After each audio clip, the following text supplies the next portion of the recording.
Eugénie Bastier, c'est à vous. Bonjour Eugénie. Bonjour à tous. Vous revenez ce matin, vous aussi, sur la censure du gouvernement Barnier. Vous nous dites qu'au fond, depuis la dissolution du mois de juin, on a le sentiment que le pays est dans une impasse politique totale. Oui, pour 9 Français sur 10, c'est un sondage récent, la France est en déclin. Il y a de quoi être déprimé, en effet, ces jours-ci, à voir notre pays fracturé, notre économie en sursis, mais aussi un horizon politique totalement bouché. Aucun sauveur en vue, personne ne sait comment sortir de l'ornière. Passer de Barnier à Bayrou ne changera strictement rien à l'affaire. Alors on pointe du doigt notre classe politique, la bordélisation de l'Assemblée nationale où les députés s'invectivent avec une violence inédite. Le président lui-même a mis en cause leur irresponsabilité. Mais ils ne font que suivre ce que leur demandent leurs électeurs. La polarisation de l'Assemblée, son blocage, ne sont que le reflet d'un pays profondément divisé et bloqué en 3 pôles irréconciliables.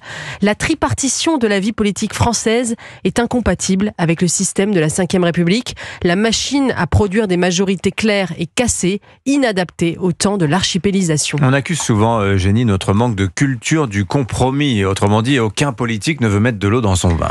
Oui, alors ça, je trouve que cet argument est un peu spécieux. La gauche arrive très bien à la culture du compromis et même à la compromission quand on voit que le Parti socialiste s'allie avec la gauche radicale. Avez-vous remarqué que ce sont les mêmes qui déplorent le manque de culture de la coalition et du compromis, qui plaident pour un cordon sanitaire étanche avec la première force politique du pays, qu'est le Rassemblement national. On ne peut pas, d'un côté, ostraciser un pays qui rassemble 11 millions de un parti qui rassemble 11 millions de Français et appeler en même temps au compromis et au dialogue. Le blocage politique du pays est la facture du front républicain. Cette mécanique hypocrite qui fausse le jeu électoral et marginalise la voix de millions de Français crée un ressentiment profond et mine la démocratie. La diabolisation politique produit un retour du populisme. Puisque Marine Le Pen, malgré tous ses efforts de respectabilité, n'a récolté de la part du système médiatique et politique que du mépris, pourquoi poursuivrait-elle dans cette voie ?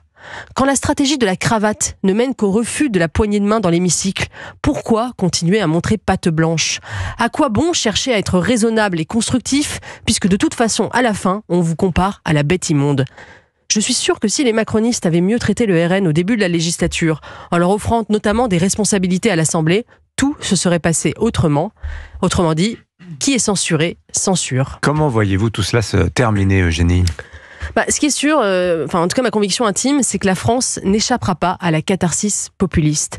Presque toutes les grandes démocraties occidentales sont passées par cette phase. Le Royaume-Uni avec le Brexit, l'Espagne avec Podemos, les États-Unis avec Trump, l'Italie avec Salvini et le mouvement 5 étoiles. La France y a échappé parce qu'en 2017, Emmanuel Macron, queue de comète du cercle de la raison, a offert un sursis au vieux monde.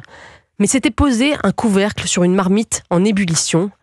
La poursuite éternelle du « en même temps », centriste et élitaire, ne fera qu'augmenter la pression.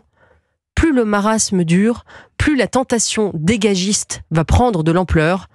Seule une alternance véritable permettra au pays de sortir de l'impasse. Reste à savoir si celle-ci peut attendre 2027. Excellente question. Merci beaucoup, Eugénie Bastier. Signature Europe 1.